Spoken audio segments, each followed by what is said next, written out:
You're So good. You're live. Yeah, we're live. All right. Well, thank you everybody for attending today. Today's webinar, we have a very special guest, somebody that's pretty amazing for both CIPR Communications and Alberta Ballet School. Her name is Leah Stewart. Leah, thank you for joining us today. Thank you for having me. Yeah, today we are going to be talking about hiring an agency versus hiring in-house. This is a topic that kind of came up for us because we did a survey of some of our clients and potential clients, and we asked a bunch of questions to people about what were some of the barriers for them in terms of making decisions around marketing. And the major barrier that came up most often and most consistently was deciding whether to hire in-house or hire an agency. So we thought, that's a good topic to dive into. And I know Christina and I have been doing a podcast series on that, which is sort of going to be rolling out here. But we wanted to also take this opportunity to do a webinar and talk about it in detail. So the reason we brought Leah Stewart on to this webinar is because one, she's a fabulous CIPR Communications client. And two, she started with us.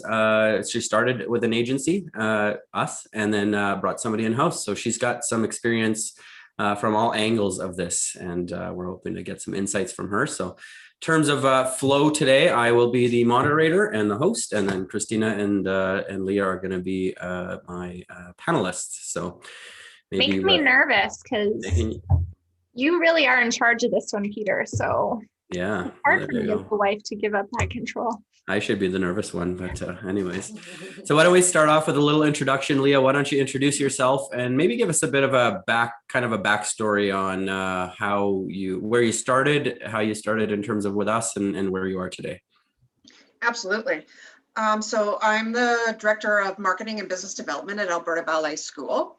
We are one of the top 3 professional ballet schools in Canada, and I've been with the organization for just over 3.5 years. Before I came to Alberta Ballet School, I had been with a large commercial interior design company for the previous 7 years. And the bulk of my time there was in marketing and business development, but it also fell at a time when social media was really emerging for businesses. And I found I was in a situation where I had not enough resources to manage social media, but I also didn't feel like our industry would be supportive of our social media presence just because of who our target market was. We knew at that time that they weren't on those platforms. So the return on the investment just didn't work. So during that time, I had done a lot of research about social media strategy, how it benefits an organization. And the number one thing that I came away from that is if you can't do it right, don't do it. So I knew that we couldn't do it right because we didn't have enough manpower, and my energy as one marketing individual for that organization, I was just spread too thin to give it the time it deserved. So when I came over and I started at the ballet, I was completely honest during the hiring process, and I said, listen, this gap I've missed it. I've missed this window of actually applying social media and learning how to do that well for an organization. I'm willing to learn. I understand the benefits of it. I have missed that. Luckily, that wasn't a barrier for me to get hired, but it came to the point where now I'm starting a new job. Now I'm trying to learn a whole new industry, which was the dance industry and even a private school system, in addition to having to learn everything that we need to do from a social media standpoint, and also not starting from scratch because there was things that were already kind of cobbled together that random individuals had done at the organization. So I needed to do some research in there. So I was fortunate enough to meet Christina and Peter after they'd finished a project for the ballet professional company. And it was just like heaven. The doors opened up and I said, okay, great. I need you because I don't know what I'm doing. Right. So that to me was a very pivotal conversation and an introduction to you guys. So yeah. Nice. Yeah. And that's an interesting point because I, as a salesperson, deal with a lot of people who come to me fairly, I would say sheepishly or whatever, and yeah, I'm really intimidated by this stuff and I don't know what I'm doing. And, that's a pretty common thing, actually. Obviously, people are business owners or marketing people, and they have their areas of specialty and areas where they spend their time and where they should spend their time. And so that concept of I don't really know this or understand this is the norm, not the exception. So I think that's great. In terms of so obviously you brought us on to help you. We did some things for you, and then really the world evolved, and your needs evolved. So can you give us a little insights into what led to kind of where you are today, and sort of bringing on an in-house staff, and how that changed the agency relationship? Yeah, so once we started having conversations with you guys, we started to discover what work needed to be done in order to get a strong foundation set for the organization. Like our Google My Business was all screwed up. We were all over the place. We were attached to different things. We were popping up like fourth page of in our SEO. And so once that was done, then we were able to start focusing on moving content forward, what we had to say, who we needed to say it to. And we had a very strong strategy of how to move forward. But at that time, I was still one individual trying to do everything under the marketing umbrella for the school. And I was spread too thin. And I couldn't keep up with what we wanted to do to obtain the content, to be watching the channels, to be responding appropriately, because something's blowing up on social media or has the potential to blow up on social media, but I'm in a 3-hour budget meeting and I can't respond to that. So I had great support from you guys. Your team came out and helped me gather content and stuff like that.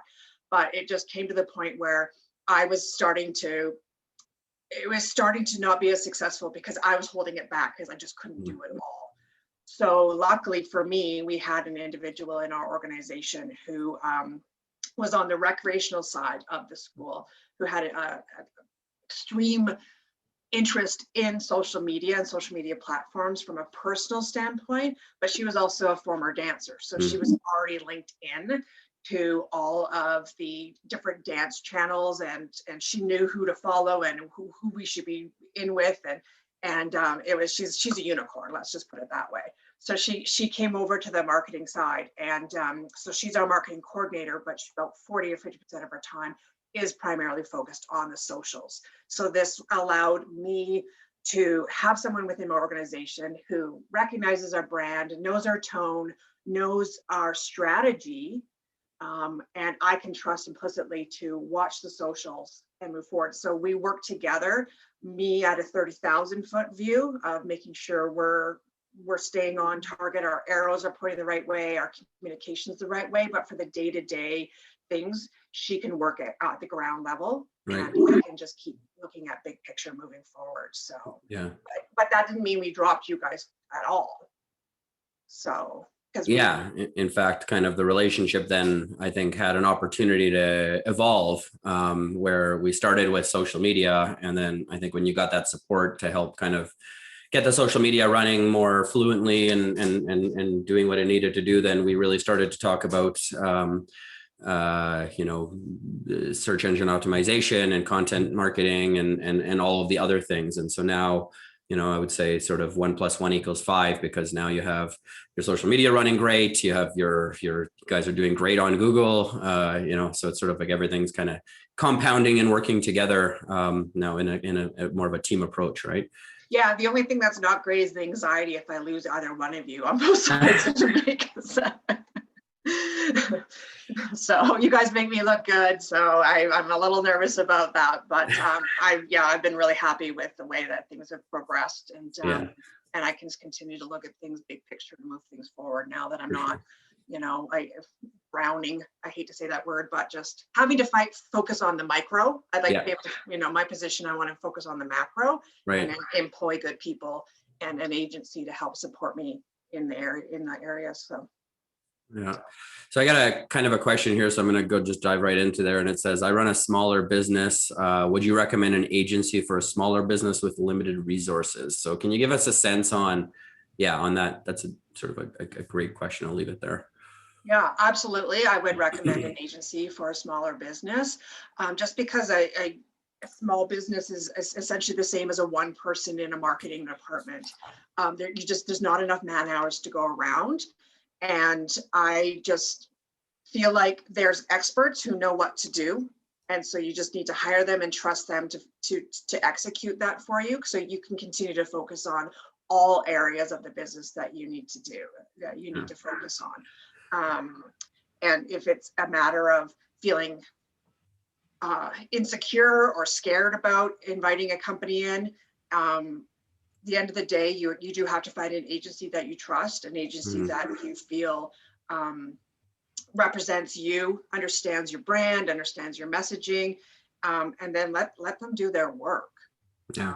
And then, because like I said, you're master of none, slave to all. Like you can't do it all. So Right. especially if it's not your forte, like it wasn't mine. I didn't even know where to begin. Yeah. So Which is the case in, I think, most people really that are running businesses or even marketing people. I mean, I think there's a real misnomer out there that like, oh, I'm going to hire a marketing person and then they're going to do the 100,000 tasks associated with marketing.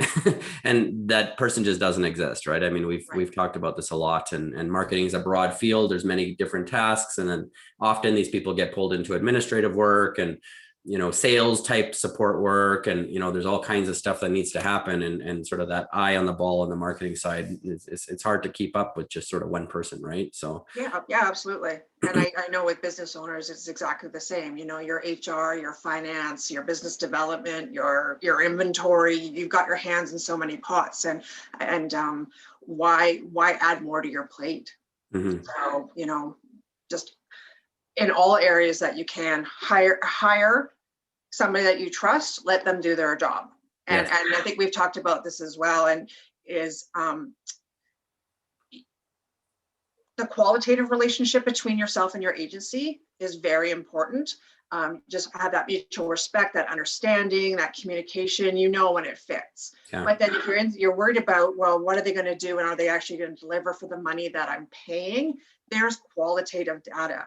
Right. So quantitative data to back that up. Yeah. And I see that in the reports that I get. I'm saying, where are we moving? Where are we seeing progress? How are we changing? So I know it's working. Yeah. And that just gives me peace of mind as well. Yeah. I think what I notice in those small business relationships is really like, Peter, you and I have been talking a lot about this kind of notion of like maturity of a business, but also like of the individual, that whether it's like Leah in your situation, like director of marketing or the business owner, because I think there is this like, well, if I like hire someone else to do this, I can kind of set it and forget it and it'll just keep going and go. And when I think about that, I love your answer to the like, we're here to make you look good, right? So there's this kind of, you know, you need to be in lockstep with that person, whether they're kind of knees deep in it or not. So you're kind of continuing to understand the business goals and like that. I think that like ultimate empowerment of your agency also comes when you have the relationship to, like you said, be honest with, these are the business goals. These are the things I can't do. These are the things I need you to accomplish. This is the advice I need. This is where I need you to back off and let me do my thing. But yeah, there's this maturity in terms of, you know, this agency isn't coming in to take over. This agency isn't coming in to do better than what I can do, but they're here to be part of my team and assist. And so that's what I would say to that question in terms of, if you're a small business, is it, you know, a good idea? And it's like, I think so, right? Like Peter, you often talk about, you know, what do you value your time at per hour? I feel like this is something internally that the team always reminds me. And it's like, if you are working on something that is not the value that you should be giving per hour, there's probably a need to delegate it, whether it be hiring a staff person or an agency. And it's like, you know, don't be bogged down by all of those things, delegate. Yeah. The other thing, sorry if I just jump in there, that I was thinking of is the quality of your content and the consistency that I feel is needed in order for that to be successful. So if it's a small business owner and they're like, well, I'm going to I'm going to hire my best friend's son because he's always on his phone and he looks like he knows what he's doing.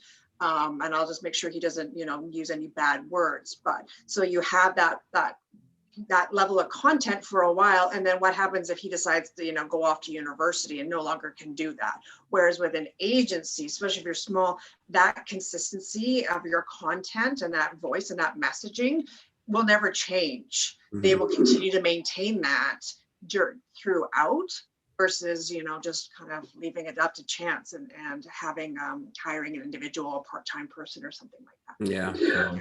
Well, and I get a question for, sorry, we're getting some feedback here. Question for Christina, just regarding, from an agency perspective, Leah's example is a good one because, started off with agency only and then, hired a staff, and then that really changed the agency relationship. I think it grew the school's ability to do more. Obviously, you have more resources working on something, but from a agency perspective, Christina, is there, what should people be considering? Do they need a staff person? Is it, is it both? Is that critical to get to a place where it's both at some point, or what type of skill set does a company need internally to work with an agency, just to make it work from, for the agency to get what they need to be able to help the business along? Good question. I think I come across often with clients where there has come this point in time where it's time to hire someone in-house, and often I'll get pulled into writing of job descriptions for this individual, or even interviews. I've sat in on interview processes with those clients where it's we're so embedded as the agency in that. And what I will say is what becomes really eye-opening is drafting a job description that is realistic. So I remember drafting one for a client, would have been last summer, helping them with the process. And the first draft that came over to me was everything. I need a videographer, I need a photographer, I need someone who knows SEO, I need someone who can do graphic design, create a marketing strategy, execute the marketing strategy, do public relations, the extreme comms marketing generalist. And what I came back to them with is wow, if you find this person and there's additional applicants, could you send one to me? And this is all within a budget of $40,000 a year. So I think there's this go in with your eyes open, and whether it's Leah, in your case where you're working with an agency, or if you know of someone in the marketing comms field, throw the job description, ask them, is this a real person, or did I just list off all the things I need? And I think then that helps you make the decision on, what do I need an agency to do? Do I need an agency, and do I need a staff person? Because I think sometimes you come out of that job description and go, okay, maybe you just need an agency with multiple different skill sets internally that can handle everything for me. Maybe I need I know I'm going to have, I think about lots of our kind of DMO tourism-based clients that it really makes sense for you to probably have a graphic designer in-house because of the churn and the volume of advertising you're putting out. And it's maybe let's focus on that.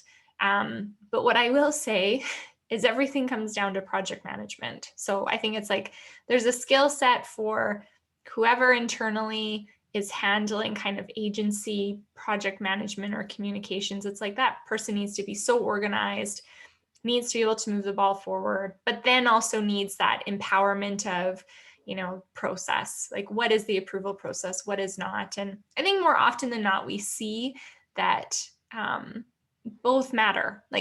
You do need an agency to supplement some things, that outsider opinion, that outside set of eyes, someone, and agencies usually have great kind of tools at their disposal in that piece. So you get a lot of added value there. But I think, in most cases, there's the need for someone that's on the ground who's a rock star at content creation, or at least a rock star at getting it to a certain point, and then an agency can take it one step further. But yeah, I mean, I feel maybe people would be listening to this as the agency person and go like, oh, I'm surprised she said both. But like, I really do think that I think about our most successful client relationships and the ones who are absolutely rocking it. And it's like, there is this healthy mix of both. Yeah. And I would just say that at the very least, it needs to be somebody with some project management ability in-house. Whether they have marketing background or not is less relevant, because obviously you hire an agency because of some level of expertise that they're bringing to the table to help guide you in terms of the direction. But I would say, you know, one, somebody with project management ability, two, somebody with the actual time to roll up their sleeves and get to work. And then three, somebody that actually has the respect of the leadership team and the ear of the leadership team. Because, you know, I think the mistake we've seen a lot of times, and it depends on the business, but you know, it's like the CEO of the company trying to like project manage the, you know, work the agency's doing, and you know, they have a lot of on their plates, and it just becomes the last thing that it gets, you know, that gets done or that gets attention, and you know, that's, you're sort of investing a lot of money with goals and hopes. I mean, here's the thing, like, you're hiring an agency or an in-house person to help you with the marketing, presumably with the goal that you're going to get more out of this investment than you've put in, right? That's the idea. And so, you know, if you sort of make it the last thing on your priority list and nobody ever gets to it, well, you're just going to spend money and you're never going to get to your goals, right? And you're never going to get that, you know, the benefit of it, right? So, you know, I think those are really important. I'm wondering, Leah, from your perspective, because I know you also have to manage up, and you have, you know, I believe it's called an executive director is a specific title within your organization, but you know, you have stakeholders above you that are interested in kind of obviously how the relationship's going. But before we even get to that part, I mean, you know, can you tell us a little bit about, you know, getting to the decision of hiring an agency and selling it, you know, to your leadership in terms of, yes, this is the agency and this is what we're going to accomplish and this is what it's going to cost?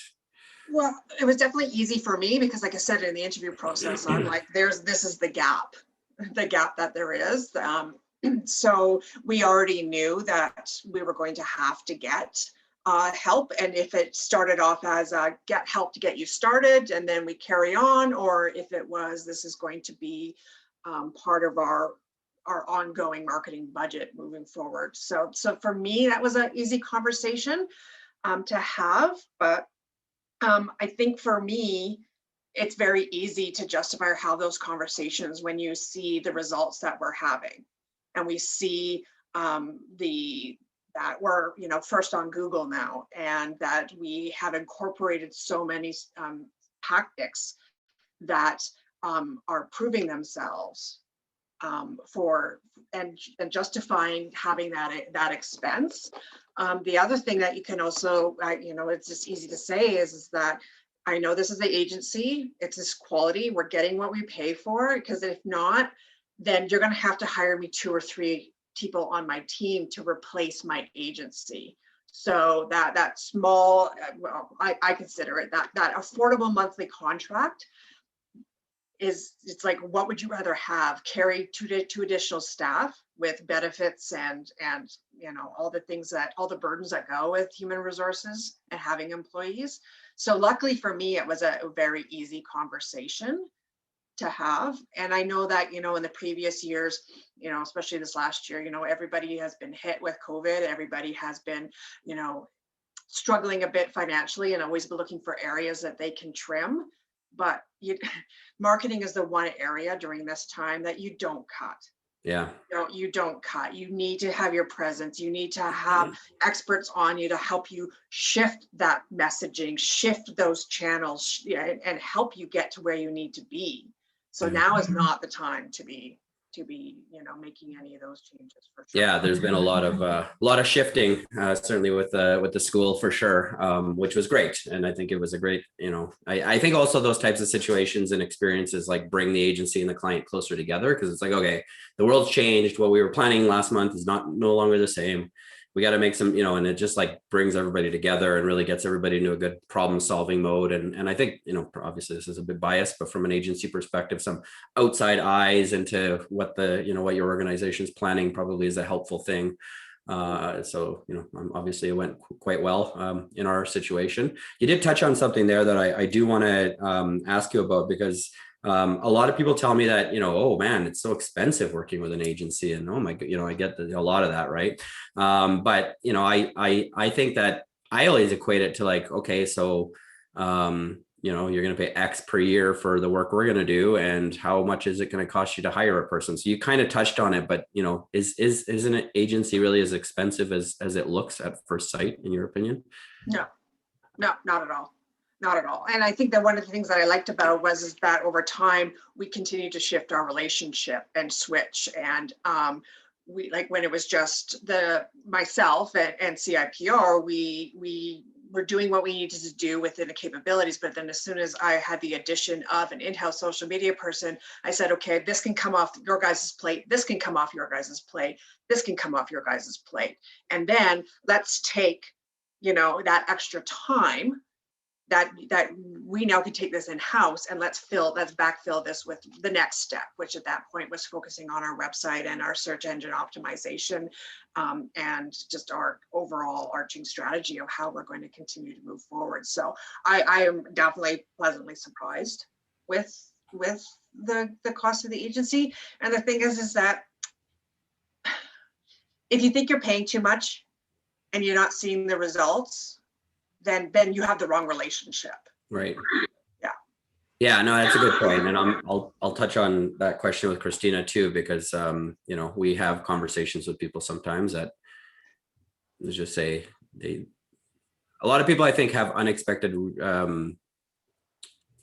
ideas about how fast results can happen, and they get nervous right away because things take longer than everybody expects. And but how does that, from an agency perspective, look, Christina, in terms of like the value that we at least believe we bring versus the cost of an in-house person? And, I guess from an agency perspective, what's the, hey, okay, if this isn't working, or we don't feel like this is working, how do we kind of, how do you as an agency owner sort of make sure you're always trying to deliver value and make people feel like they are getting the value, or at least help them understand that, you may not see it now, but it's coming?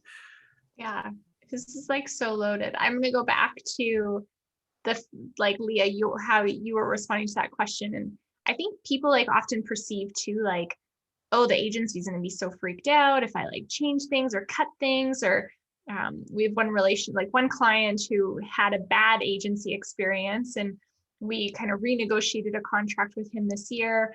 And there was this kind of weird website maintenance thing that happened, and he kind of reverted back to his old, we triggered him in his old agency kind of experience. And he's like, oh my God, you're messing with my site because I'm taking something away from you. And I stepped in and I went, no, not at all. I think the same when Catherine came in, Leah, to the relationship, I was so excited because I think we knew from our very first Starbucks together that there was so much that we wanted to accomplish together from a marketing perspective.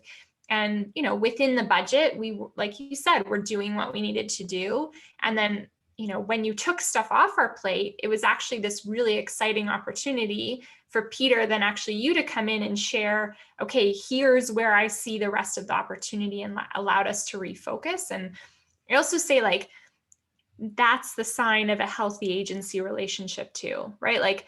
I would never want to come into a relationship with a client and go, we are going to do the exact same thing for you for the next decade, and it's going to be great. Because one, that's not how marketing works.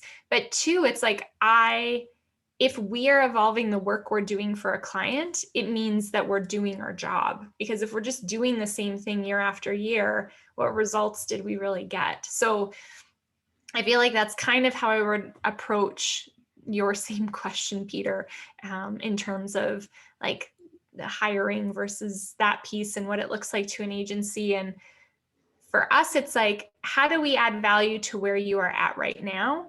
And I think that's that kind of annual conversation around what are the goals? Have they changed? And I mean, when COVID hit and the pandemic hit, I think I had, a month-long meetings. It felt like just reassessing strategy with every single client, because it's the times have changed. What are we going to do? How are we going to pivot?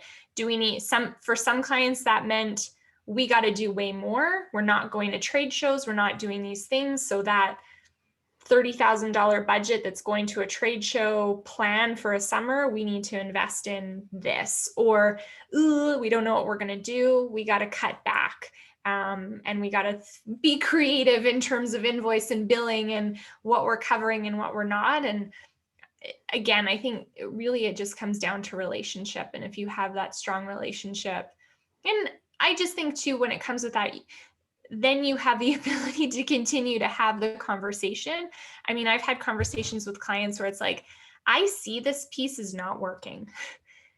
And usually it's this, like, the client is relieved that you've also noticed. And it's like, great, how do we fix this and make it work?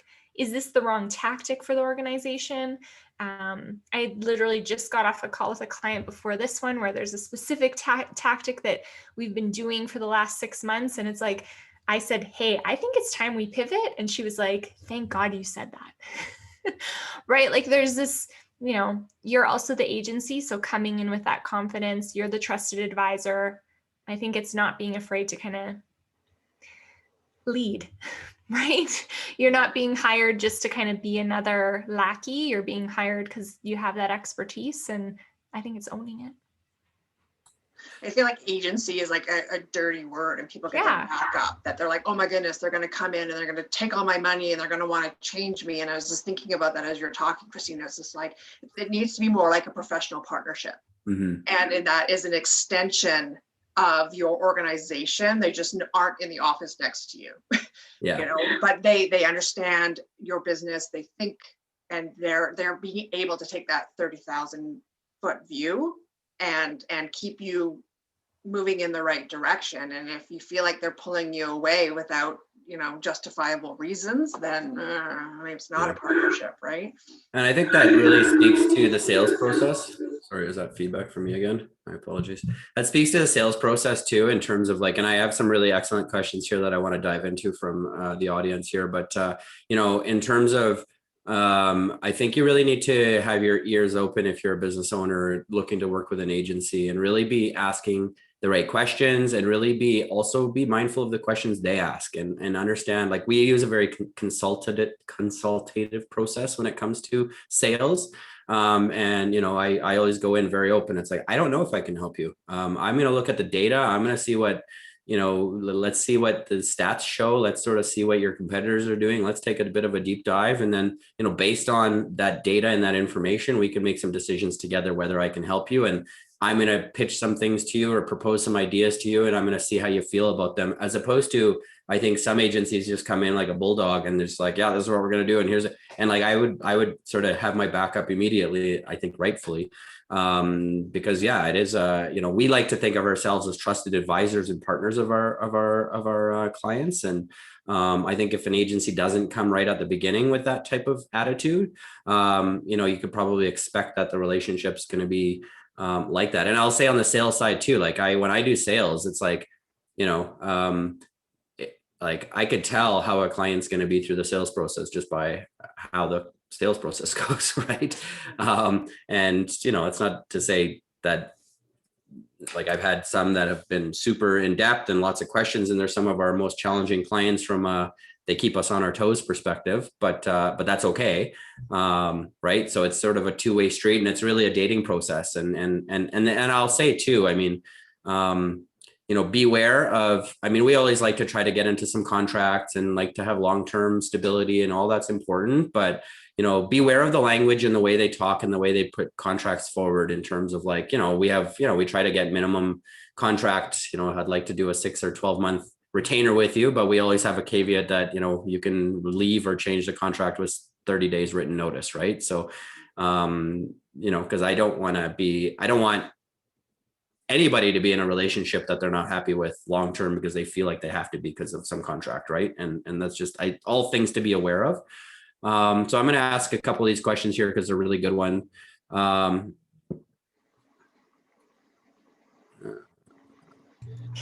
They're so good. He had to read them again. Yeah. Well, no, I'm just trying to figure out kind of an order of how to ask these. I think you should ask the first one first.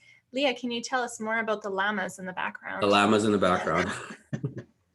I do like my llamas. These are my coworkers. Okay. Yeah, I saw it, and I just thought this looks like, it could be a cover of a rap video, Nice. or a rap album, and yeah, so. Nice.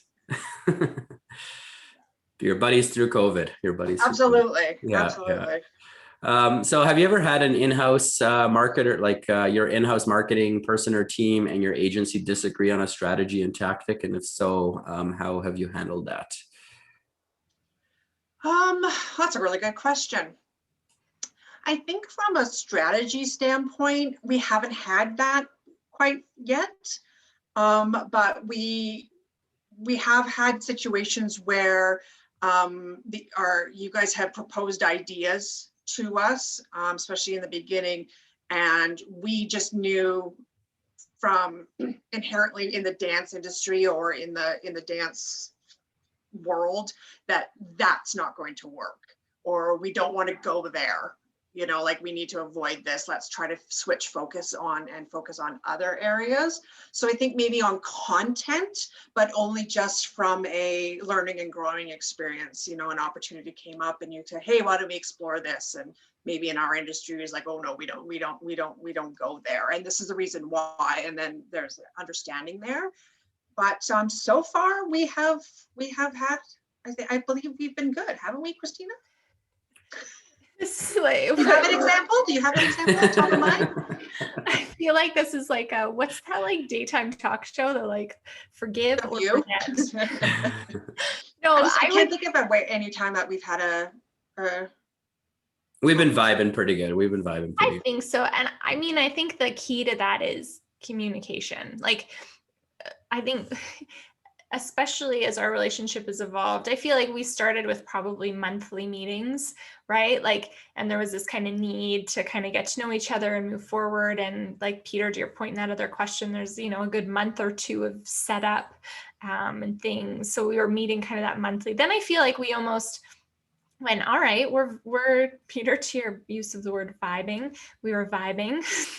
So then I feel like it was almost like, I don't want to say as much as quarterly, but we got into a rhythm at one point where we were meeting less often, staying in touch on email.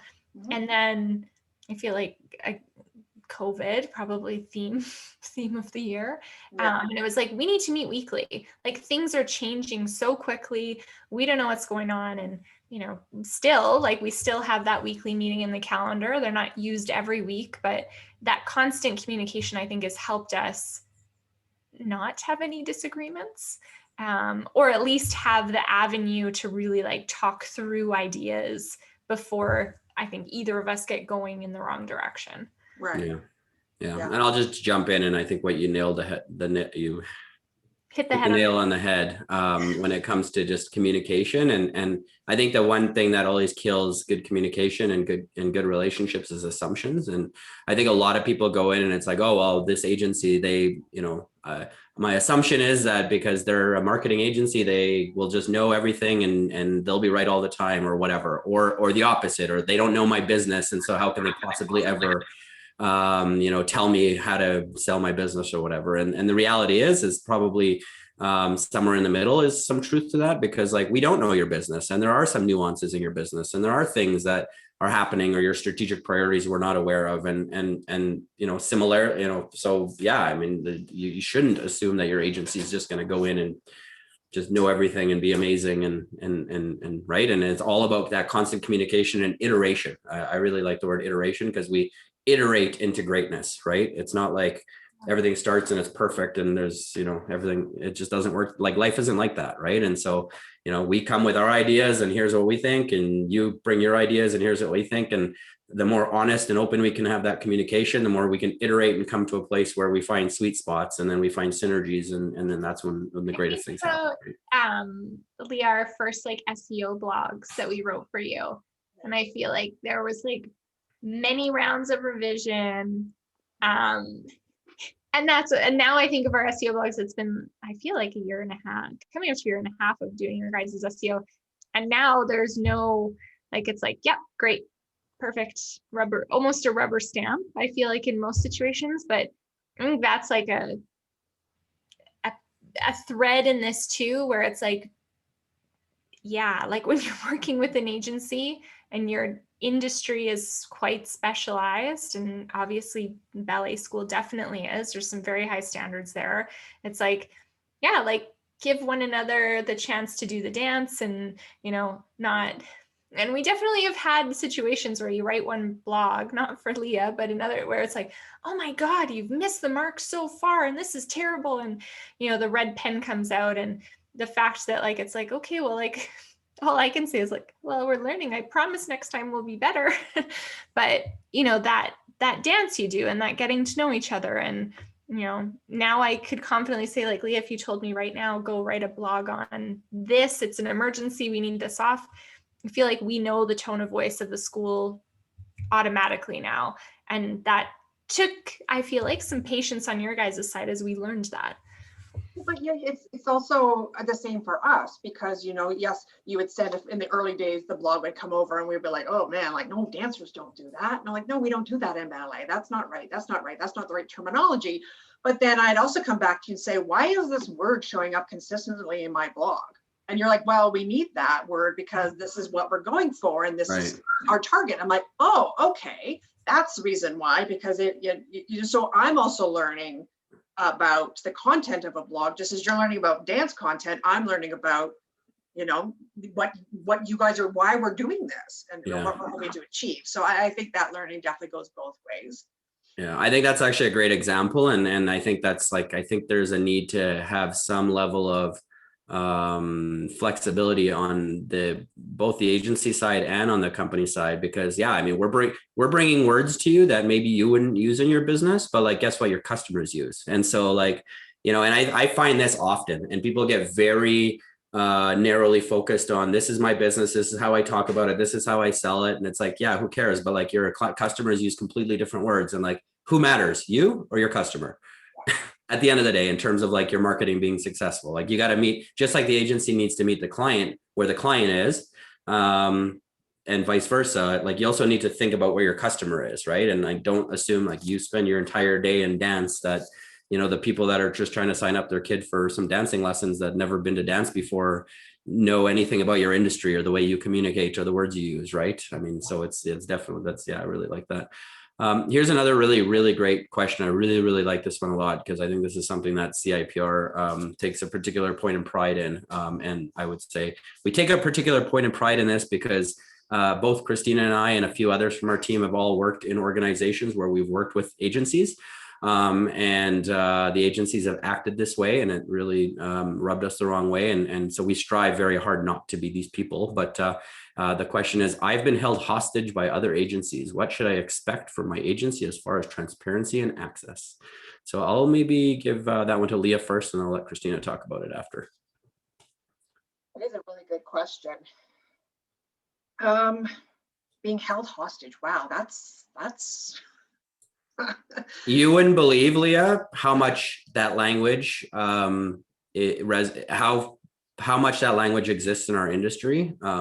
There's a lot of agencies that do really stupid things, in my opinion. But anyways. Well, actually, I have heard some stories about the ballet school in the past having marketing agencies, again, bringing in like a full general marketing agency, and they talk about situations where those agencies like totally overstep their boundaries. Like I heard a horror story of a marketing consultant demanding that they make the choice whether the school gets closed for a snow day or not.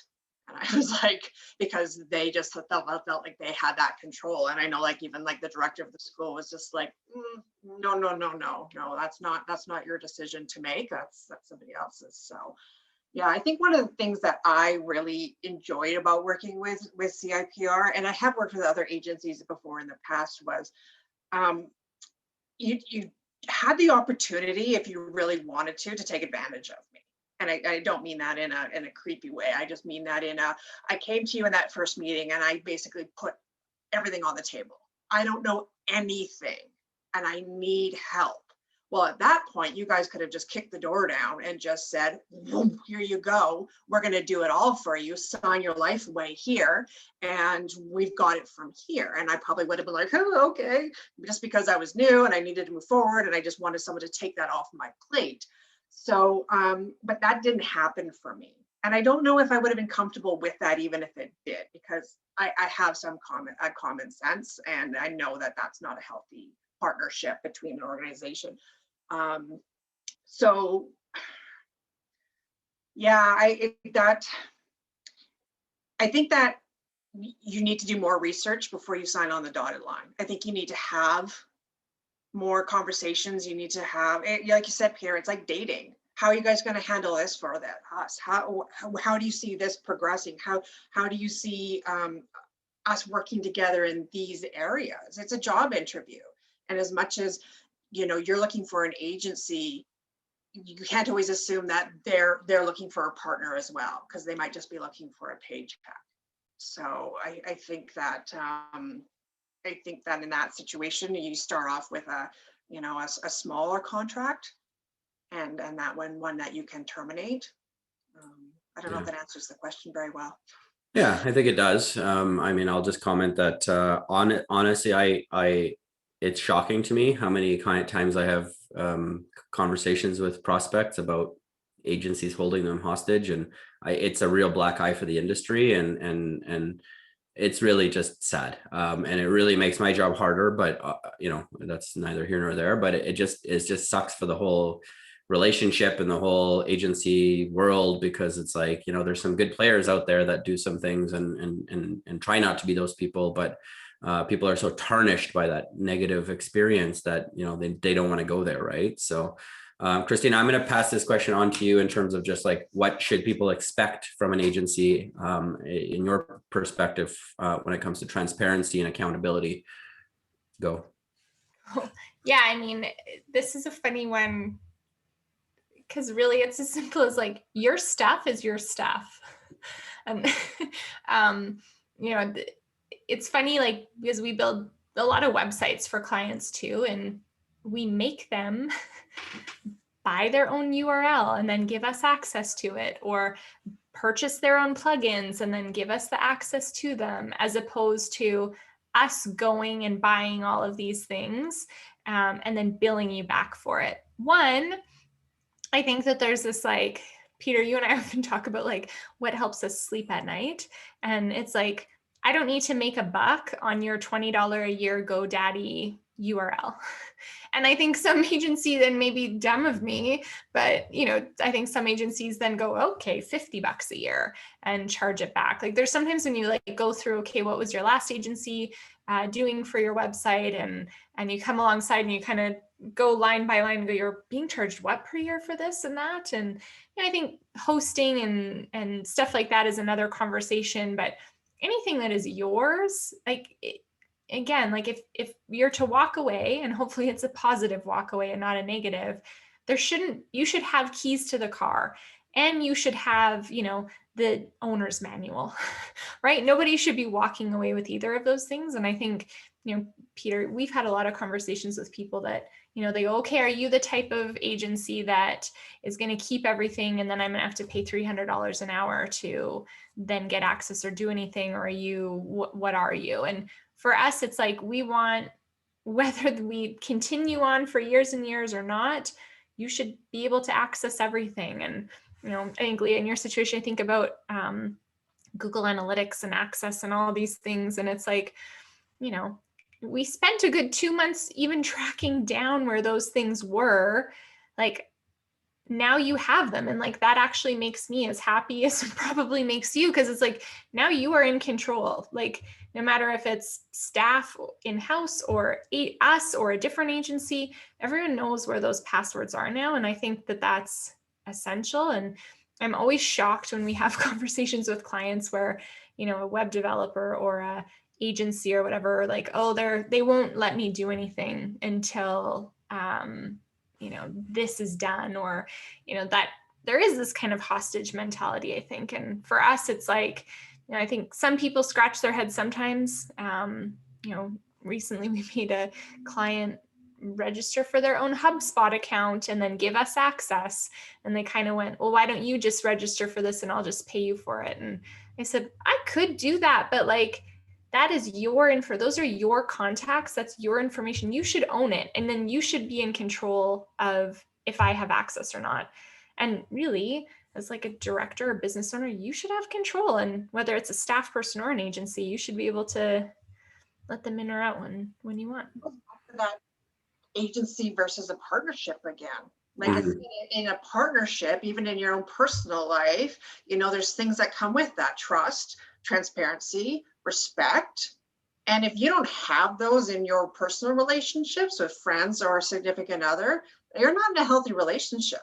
Yeah. So if you need transparency and you have to ask for transparency and you have to ask, not, you know, like where am I at my contract, and you're not getting that information, you're not in a healthy relationship with your agency. Exactly. Yeah. And I think honestly, like if that's how it starts and there's all these rules and there's all this control and there's all this, well, we own it, you know, and it's like, ugh, it should be some major red flags there, right? Because the agency's been, what's the, you know, and I've heard this, like Christina, I've had this conversation internally a couple of times where it's like, okay, I can understand maybe why a website company might want to try to retain control so that a client doesn't go in and kind of make some changes and whatever. But that automatically assumes that there's no trust. It's like, this client is an idiot and they can't handle this on their own. Like that's literally the assumption coming to the table. And it's like, that's not a good way to start a relationship. Like that is the opposite of a good way to have a good flourishing relationship. And at the end of the day, if there's lots of trust, that client's not going to do those things anyways, because they trust you and they're going to ask you and they're going to consult, and it's going to be a consultative process and whatever. Right. And so, yeah, I mean, to me, that's like, those are all the red flags: huge contracts, all these terms and conditions and all this other kind of stuff. Like, you know, obviously you have to have contracts, but like, you know, I think sort of like, you know, look for the red flags when it comes to that in the relationship. I want to ask two more questions before we wrap up, because one question we never got to, which was going to be one of my early questions, is for Leah, and then the final one will be for Christina, and then we'll wrap up from there. So Leah, how do you manage your agency? How do you manage us? I didn't bring an agency on and a partnership to have something else to take care of. I wear too many hats. I'm spread too thin. I'm not an expert in any of this. So I brought you and CIPR and your team on to manage me. You tell me where I need to be. You tell me what content you need in order to help us meet the milestones and the markers that we want to make. And I don't feel like I have to manage, because we're in a very great relationship again with like transparency and trust. I don't feel like I have to keep checking up on you guys, Mhm. because I just need you to tell me what's needed. Yeah. Yeah. Yeah, it's just I don't feel like if you have an agency that you have to manage, that feels like they could be run out of control at any time. Again, you're in the wrong, you're with the wrong team for sure. So the checks and balances are in place. We talked about that. To me, it's qualitative, you know, trust in the relationship, good communication, understanding of our brand and what we need to do and who we need to be speaking to. And then the quantitative data to back it up that you actually are doing what you said you're going to do. And maybe I'm simplifying it, but that to me is the markers for success. Yeah, and I think there's a couple other things that we do that make it a little bit easier, perhaps, is like one of the things that we do as an agency is we invite all of our clients into our project management software, Asana. And that gives a huge level of transparency. All of our internal conversations happen in there. All of our to-dos and our deadlines and everything's in there. It's very clear. Everybody knows that by this date, we're supposed to have this done, that this is, you know, this is the next deliverable. And then, you know, between, I think, that and continuous reporting on here's what we've achieved month over month. You know, it's completely naked and transparent, and there's nowhere to hide. And I think that's, to me, the best situation, because the last thing we want as well, and I can say this we've had this situation, and again, back to trust, like where the client just hasn't been able to find a way to trust us, whether it has anything to do with us or not. Could have been a previous agency relationship or whatever. It's just not a fun relationship at all, because it's just like constantly like, where's this, where's that, what's this, what's that, and it's like it makes it hard, right? And so I'm going to transition that to the last question, which is another question from the audience, and this one specifically to Christina. As an agency, what are the deal breakers for you when it comes to clients? What stresses the relationship the most? Oh, that's like very loaded. I think Did you want me to leave for this one? I think for me, I mean, the biggest question, so every morning there's 15 minutes in everyone's calendar at CIPR that is review all of your projects, whether you have deliverables for that specific client that day or not. And the question we ask ourselves internally is, how do I move this project forward today? And if that's, keeping things here, great. If that's something that needs to get done, great. And I think when you get to a point where you go, there is nothing I can do to move this project forward, that's when you kind of have to trigger this conversation that's, what's the issue? And sometimes that issue is process. Sometimes that issue is, maybe we haven't been able to get a hold of this client or approvals, and that might trigger a, hey, let's outline what the approval process is so we can expedite this. Or, where are you? Let's make sure we get some bi-weekly meetings in the calendar because we just are having problems tracking you down. So sometimes it's the process side. And then sometimes I think too, when it comes to like, what are those deal breakers? There does need to be some cultural alignment. And like any different organization, different companies have different corporate values, and CIPR has strong corporate values around being client focused, being confident, kind, and kick ass. And I think that, most organizations can get behind those things, but some organizations can't. And I think, when you're, Leah, to your point, when you're building a relationship with someone and you're building a partnership, if your fundamental values don't align, then you're not going to have that fruitful relationship. And that's okay. And I think, Peter, we've really matured as an agency over the last 5 years around finding clients that are those cultural fits, as opposed to, I think sometimes forcing the square peg into a round hole situation. And it's, we fundamentally want to get results for clients. It's, everyone wants to make a buck at the end of the day, but that's not what it is. Like we want the measure of success to be our clients are telling other people about us. They're able to go into a staff meeting or a board meeting or a meeting with their boss and rave about the work that's being done. Like that's what's important to us. So I think those are the things that cause reflection for me, and have then being able to come to the table with an honest conversation and say, look, like we're supposed to deliver this, we aren't. Like, let's think about where your money could be invested in a different scenario or not. And again, for us, it's that if someone isn't kind of being open or looping us in, that's a pretty big red flag for us, because if we're not looped in, we can't deliver the results that client needs. Yeah, I'll just sort of finish by saying, I think for us as an agency, and I think from what we heard from Leah here as well, is it's probably like people first and relationship first and trust first, and then everything else. When you have all those things as the primary objective, it makes it easy to resolve problems and move things forward and get to the goal line and the finish line of what you're trying to achieve, right? So I think that's the case whether you're hiring in-house or you're hiring an agency, and you're hiring an agency. It needs to be a trust first. And then, Christina and I always talk about, and when things don't go right, there's a tendency to always, humans always have a tendency to go towards, it's a people problem, or, the agency screwed up, or they're, whatever. But often it's actually more fruitful. And the reality is it's probably more of like a process problem, right? But if there's trust, and there's always, let's focus on the process first and see where the process broke down, then I'm pretty sure it's possible to resolve any problem and get through any kind of challenge. All right, well, those are my final words. Anybody else have any final words they'd like to leave us with? Thank you, Leah. Thank you. Final word. Yes, thank you. If I'd known it was the day after the time change, I was like, I woke up this morning like, I don't know if I can string any sentences together today. You did fantastic. So we really appreciate you joining us, Leah, and being our special guest for this webinar, and obviously appreciate you as a client and as a friend. So thank you. Likewise. Awesome. Thanks, everybody. Thank you. Bye. I'm just gonna let the live on Facebook catch up. So just hang out for a sec.